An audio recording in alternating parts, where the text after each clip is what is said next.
to appreciate the now is more than just loving the moment. Being able to appreciate the now is the key to help you develop the relationships with the people you love the most. Studio 5 relationship coach Matt Townsend is here. You have told us many, many times how important it is to be present. Yes. We hear that oftentimes. Yep. It's probably not as, we probably don't understand how important this really is. Why? Head in the game.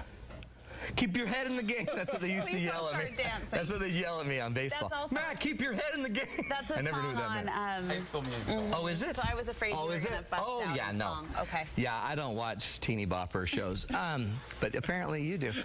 Anyway, see present. So here's what present. This is why it's so important. Everything that matters happens now, in the present. Right in this very magical moment is the present. And if we miss it, we miss everything. Now, here's why. I'm sitting there one day. My little kid, this when he was a baby, looks out the window. We had a neighbor that used to mow his lawn like twice a week. He was really cool. And my son would say, Barsh, Barsh. His name was Barry. But he couldn't say Barry. But he'd say, Barsh, Barsh. And he'd ask me to come over to look. And I'd go look.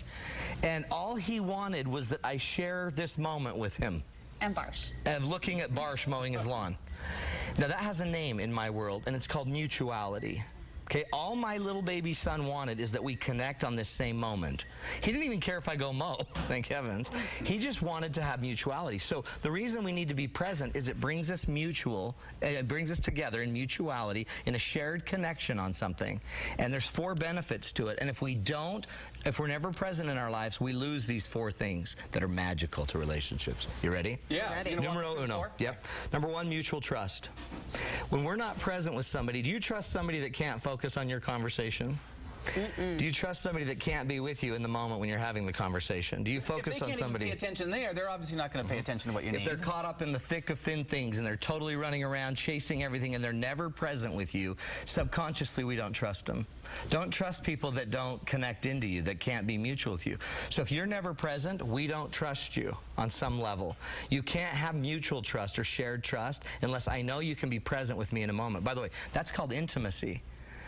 But notice where we have those moments tend to be in the extremities of life. When a baby's born, we have these moments. When someone dies, we have these moments of finally being there.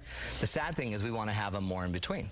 So mutual trust is a byproduct of being present with somebody. And you know what's interesting to me about that is you say the word trust. Trust is a big thing. It's a huge thing. It's a serious thing. But you're talking about something as simple as putting down a cell phone to achieve that big, mutual understanding. And if I'm going to give you my heart, I need to know you'll put the phone away. Yeah. So one simple thing you get out of it as a byproduct of being present with another human is we trust them more. Second, we understand them more. You know that you get 40 million bits of data a second come into your brain. 40 million? 40 million bits. About 3% of those you actually have thoughts, words, images for. Okay? The rest, you have no clue what's going on. So the irony of being present with somebody is you're picking up data even if you don't know you're picking up data. That's why you can walk in a room and all of a sudden feel a weird feeling like someone's not happy, something's wrong here. You know the second you walk instantly. in the room. And you don't even cognitively know it, but you feel it. That's the subconscious side. So if you're not present in the moment, you don't even notice that feeling. You just kind of run through the room and then step on somebody's toes that's hurting. So one benefit of being present is you allow yourself to actually gather more data. And you slow down the process of thinking so that you can actually get some of the data from the lower brain up into the higher brain. Is this nonverbal data we're connecting then? 97% of your data, you just feel, you don't even think. Does that make sense? So think of that. If I could just be present in the moment, like, it would be easy to be nervous right now because I'm on television with 2 superstars. Oh my gosh. It would be really easy for us to be nervous because we never know what this guy's going to say. I know. But see, if we're all just present and we just listen and we pay attention, we could all benefit. Isn't that amazing? Mutual trust, mutual understanding. The third are mutual feelings. Feelings reside in the moment. Feelings don't reside in the future or in the past. They're always in the right now. And there's a thing called attunement. And attunement is when we get together and we talk, we can actually collaborate our feelings and get in the same mode with somebody. Did you know that you can watch somebody else hurting? Did you notice this during the Boston bombing? You could watch their pain and your body actually resonates pain. You watch their sadness and you resonate with them. That's because you're attuned to them. If you never watched the Boston things and never paid attention to it, you actually would never learn to connect in. That's how we start to feel empathic. That's a neat, powerful thing of being a human, is I can actually tune myself into the feelings of others.